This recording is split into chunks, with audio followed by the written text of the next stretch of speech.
खौफनाक रात। गांव के किनारे एक पुरानी हवेली थी जो कई सालों से बंद पड़ी थी। लोग कहते थे कि वहां रात में अजीब आवाजें आती थीं। कोई भी उस हवेली के पास जाने की हिम्मत नहीं करता था। एक रात तीन दोस्त, राज, सुमित और नेहा, हवेली की ओर चल पड़े। उन्होंने सोचा कि यह एक मज़ेदार साहसिकता होगी। जब वे हवेली के दरवाजे पर पहुंचे तो उसे खोला। दरवाज़ा चरचराते हुए खुला और एक ठंडी हवा का झोंका आया।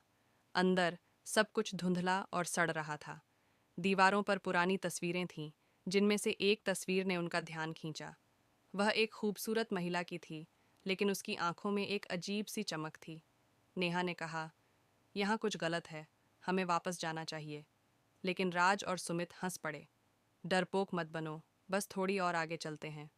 उन्होंने एक दरवाजे के पीछे एक अंधेरा कमरा देखा। कमरे में प्रवेश करते ही दरवाज़ा अचानक बंद हो गया। तीनों ने चिल्लाने की कोशिश की, लेकिन कोई आवाज़ नहीं आई। वहाँ एक पुरानी दर्पण था। जब उन्होंने उसमें देखा तो उनके पीछे उस महिला की छाया थी।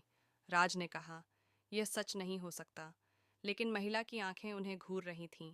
अचानक दर्पण में नेहा का प्रतिबिंब गायब हो गया। वह चिल्लाई, क्या हो रहा है? सुमित ने कहा, हमें भागना चाहिए। लेकिन दरवाज़ा लॉक था। उन्होंने दरवाजे को धक्का दिया, लेकिन वह नहीं खुला। फिर एक हल्की सी हंसी सुनाई दी। वो महिला अब उनके सामने थी। उसकी आंखें गहरे काले हो गईं और उसने कहा, तुम लोग यहाँ क्यों आए? राज ने डरते हुए कहा, हम सिर्फ देखने आए थे। वह महिला मुस्कुराई, देखना तो तुमको चाहिए था, लेकिन अब तुम मेरी कैद में हो। वह अचानक हवा में उड़ने लगी और कमरे का माहौल बदलने लगा। दीवारें सिकुड़ने लगीं और अंधेरा गहरा होने लगा। अचानक नेहा के हाथों में एक पुराना किताब आई। उसने पढ़ा, जो इस हवेली में प्रवेश करेगा वह कभी बाहर नहीं जा पाएगा।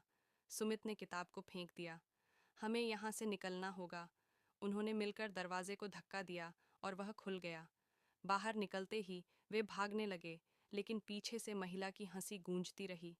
गांव लौटने पर वे सोचने लगे कि क्या यह सब सच था या सिर्फ एक सपना। लेकिन उस रात जब उन्होंने सोने की कोशिश की, एक अजीब आवाज़ ने उन्हें जगा दिया, तुम लोग कभी नहीं भाग सकते। हवेली की कहानी गांव में फिर से जिंदा हो गई। कोई भी अब उस जगह के पास नहीं गया, लेकिन राज, सुमित और नेहा जानते थे कि वे हमेशा उस खौफनाक रात के साए में जीते रहेंगे।